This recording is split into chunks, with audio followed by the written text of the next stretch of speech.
À travers cette vidéo, je vais vous présenter la notion de diagramme objet-interaction. Vous regardez en ce moment cette vidéo, vous êtes sans doute tranquillement assis sur une chaise. Nous allons axer notre étude autour d'un objet. Cet objet sera la chaise sur laquelle vous êtes assis.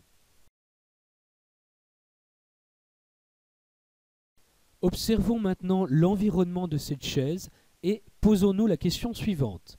Qu'est-ce qui agit en ce moment sur la chaise sur laquelle vous êtes assis? Bien sûr, le premier objet agissant sur la chaise, c'est vous-même, puisque vous êtes en contact avec celle-ci en de nombreux points. Vous exercez une pression sur la chaise. Le deuxième objet qui vient aisément à l'esprit, c'est bien évidemment le sol.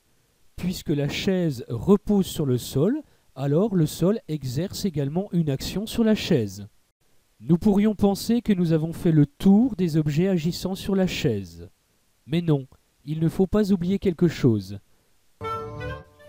Rappelez-vous de cette vidéo étudiée dans le chapitre « L'énergie mécanique ».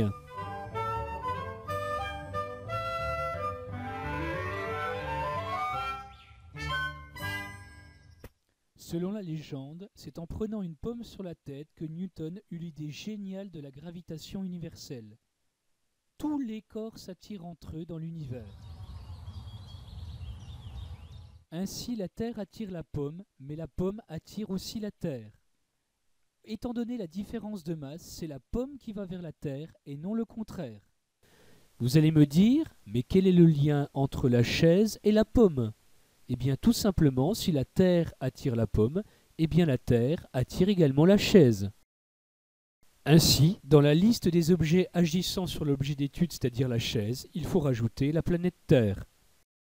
Cette liste étant faite, nous allons pouvoir maintenant représenter notre diagramme objet-interaction. Nous plaçons dans un premier temps l'objet d'étude au centre d'un cercle rouge. Ici, c'est la chaise. Je vais maintenant placer en bleu sur mon diagramme tous les objets que nous avons listés et qui agissent sur la chaise. Il y a donc l'élève, le sol et la planète Terre.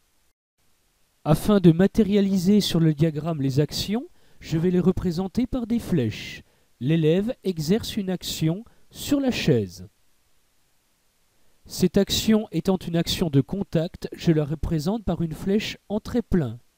Il en est de même pour l'action exercée par le sol sur la chaise. Par contre, concernant la force exercée par la Terre sur la chaise, il s'agit d'une force à distance. Je la représente ici par une flèche en pointillé. Il nous reste une dernière chose à expliquer, c'est la notion d'interaction.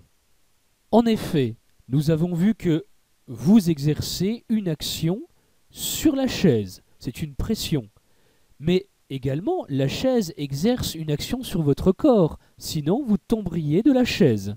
Nous parlons alors d'interaction entre la chaise et l'élève et nous la matérialisons en fait par une double flèche. Il en est de même pour le sol. Si le sol exerce effectivement une action sur la chaise, eh bien la chaise exerce également une force sur le sol. Il y a interaction. Nous l'avons vu avec la vidéo sur Newton, mais c'est quelque chose que l'on étudiera plus précisément dans un prochain chapitre. La Terre exerce une action sur la chaise, mais la chaise, c'est ce qui est surprenant, exerce également une action sur la Terre. Et bien voilà, nous avons construit le diagramme objet-interaction de la chaise.